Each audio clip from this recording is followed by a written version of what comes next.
Have you ever wondered what a real-life tournament arc might look like? Imagine for one moment if you could.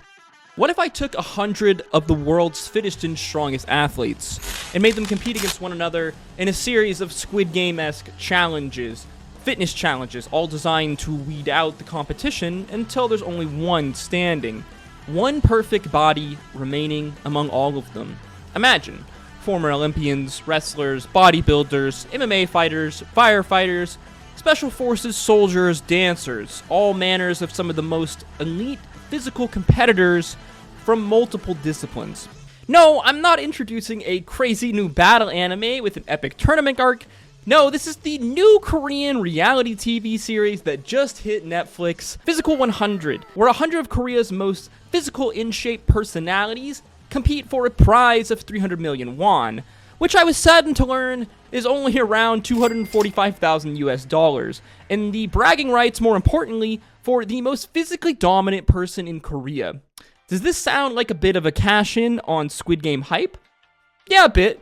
Both take place in Korea, featuring 100 contestants and a 300 million won prize. And you know, like the whole extreme games type vibe we got going on here. Yeah, you can see how there's a certain imagery to a Squid-esque game might come to mind. Now, I know what you're thinking. Reality shows, fraud, really? But just wait, hear me out here first. I agree with you, disgruntled viewers. Reality TV is not what we would call cultured media by any means. And reality TV, especially here in America, is really anything but the reality, with showrunners oftentimes manipulating footage and voiceovers to tell a story that they want to tell. But you see, over the last 6 years, I've experienced a lot of different Korean media, from chilling horror to heart-pumping drama. The Koreans know how to make top-tier media, and with the rise of films such as Squid Game and Parasite, it seems like the rest of the Western world is finally getting to figure that out. So because of this, I decided to give Physical 100 a shot.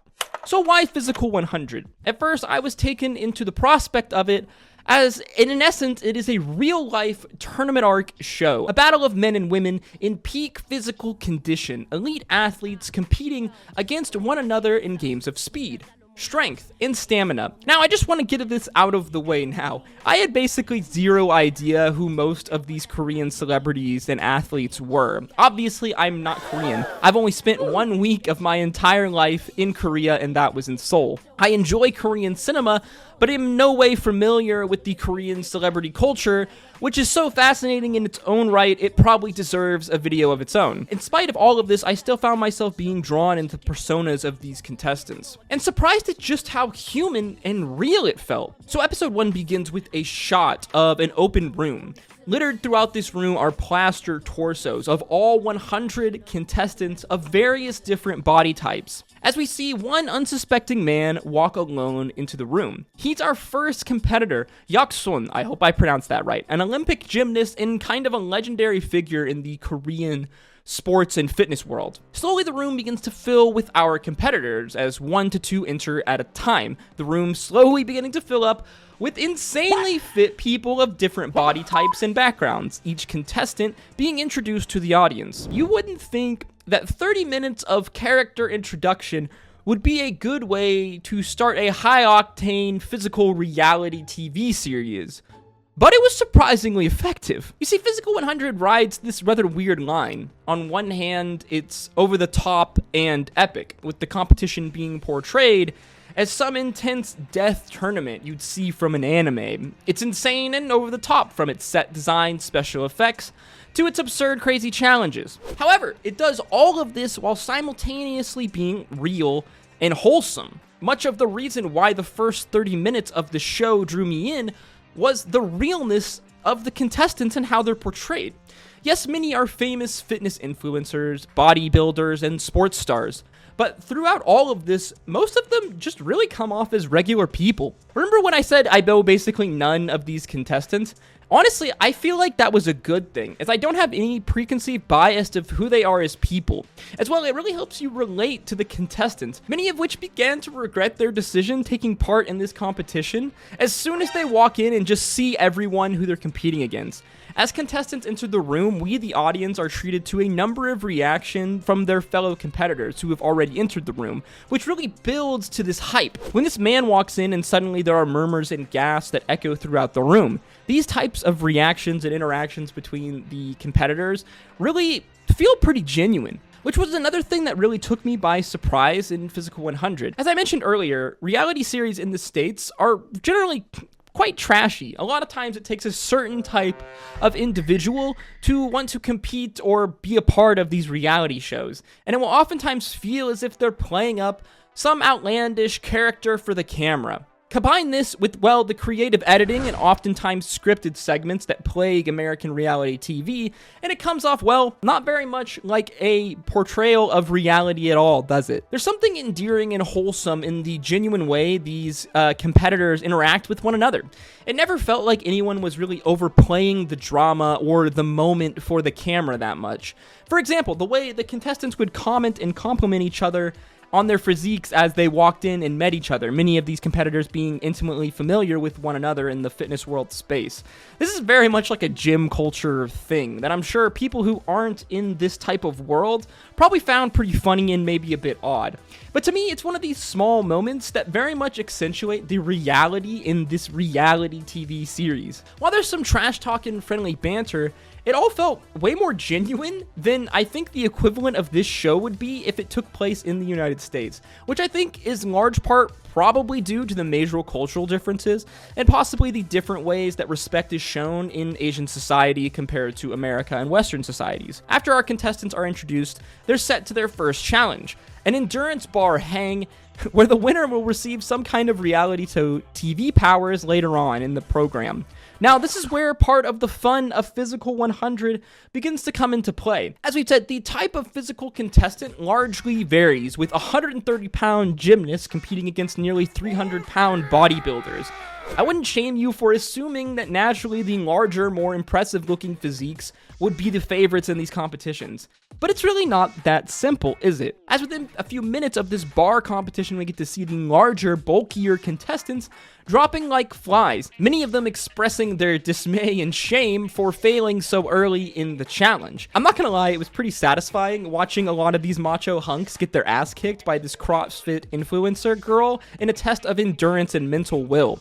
If we learned anything from Dragon Ball Z, it's that big muscles are not the end-all be-all when it comes to physical prowess and strength, as the tests in challenges in Physical 100 are designed to test these different disciplines. After this trial, the 100 contestants are moved into a new room. Those who finish with the top 50 times in the bar challenge are placed on a pedestal overlooking their bottom 50 competitors, as Physical 100 loves to make a show out of rubbing a loss in someone's face, as the contestants are informed that the top 50 are allowed to choose their opponents in the next challenge, the death match. Well, when I say death match, what I really mean is more like an extravagantly, extremely physical version of keep away, with both contestants being forced to fight over a rather large ball in one of these two arenas, in which the top 50 contestants also get to choose which arena they want to take place in, leading to a bit of strategy over what arena one would choose and which opponent they would pick.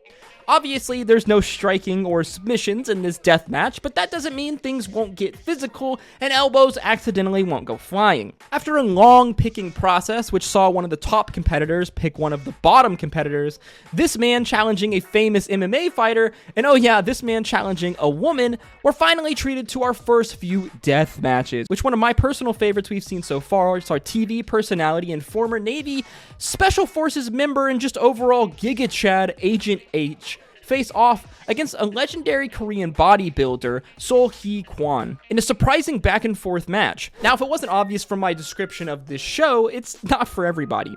It seems to be broadly aimed at the health and exercise community, as I imagine not everyone would enjoy a bunch of inhumanly fit people taking their shirts off for the camera. If anything, this show is a good motivation for a fitness journey, as Jesus, some of these people are absolutely unreal. At the same time though, it invokes much of the the same themes from Squid Game and just any extreme reality or game show that it seems like we as humans tend to love. And it brings a sense of seriousness to it that strangely gives this show some credibility as a sporting physical event. While it is a reality show, and I'm sure a good number of these contestants are there to be on the show and boost their own media profiles, it also genuinely felt like they were there for a want to win. And the lengths of physical punishment and mental stress that these people are willing to put themselves through, at the very least, deserve some respect. For real, I challenge you to go hang from a bar and see if you can last even a minute when some of these guys and gals were up there on this bar for nearly 10 minutes. Reality TV isn't usually my thing. While it's not all bad, most of the time it just feels like mindless, thoughtless garbage that exists so we can just shut our brains off and kill hours of our day. While you may not take away really any deeper meaning from Physical 100, it does do an amazing job at one thing and one thing particular. It makes you feel something. I've compared this show to a tournament arc anime, because in many ways it is that. It gives me the same feeling I had when I watched the dark tournament arc from Yu Yu Hakusho, the Chunin exams in Naruto, or the great Raitai tournament saga from Baki. There's a level of mystique to many of these competitors because of my lack of knowledge of them and how the show portrays them, adding to the hype of the potential face-off. Yet at the same time, it portrays them in a very real feeling. A sense that I think is what was the original intent for reality TV, to portray real people in unusual circumstances without scripts, and to see how drama would unfold. I think Physical 100 really captures this appeal while wrapping it up in this epic contest of strength, will, and endurance in a way that potentially comparable shows like American Ninja Warrior or American Gladiator never really could. If you ever wanted to see what a real-life tournament arc might look like, a tournament arc to discover the strongest person in the world, well, at least in Korea, then this is probably as close as you're gonna get. As always, if you enjoyed the video, learned something new, make sure you like, comment, and subscribe. Let me know what your thoughts of Physical 100 are in the comments down below. Do you plan on watching the show? Have you watched the show? If you have, let me know your thoughts. I want to read that. As always, guys, I hope to see you in the next one. Stay safe out there. Until next time, peace, love, Aru.